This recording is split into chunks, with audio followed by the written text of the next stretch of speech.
Bonjour, bienvenue à l'Institut de neurobiologie de la Méditerranée sur le site de Lumini à Marseille. Donc je suis Jérôme Epstein et je vais vous présenter ce que l'on fait dans mon équipe et également les postes d'enregistrement qu'on utilise.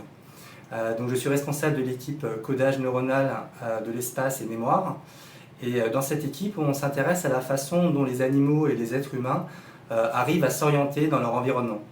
On a tous fait l'expérience d'arriver dans une nouvelle ville et en fait dans cette ville on est rapidement perdu, on a besoin d'une carte physique pour s'orienter et en fait assez rapidement on est capable de s'orienter dans cette ville et on pense que c'est lié au fait qu'on arrive à faire une représentation interne, une carte mentale de notre environnement.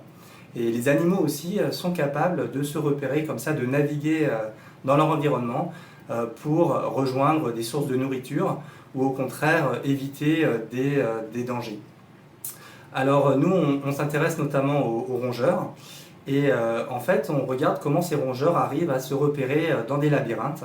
Le problème c'est que les rongeurs sont très malins et arrivent à utiliser un certain nombre d'indices qu'on ne maîtrise pas forcément, comme par exemple des sons que nous-mêmes n'arrivons pas à entendre ou des flux d'air pour se repérer.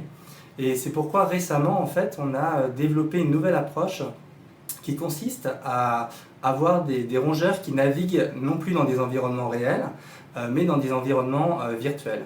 Donc je vous propose de vous retourner pour pouvoir observer le poste qu'on utilise au laboratoire.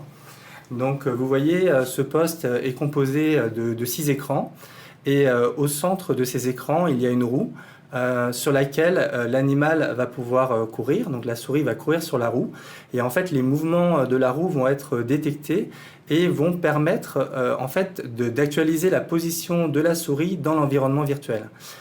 Donc ce qui est intéressant, c'est que même si la souris est fixe par rapport à l'environnement réel, eh bien, elle va pouvoir avancer dans l'environnement virtuel et lorsqu'elle arrive au bout de l'environnement, en fait, elle va avoir une petite récompense.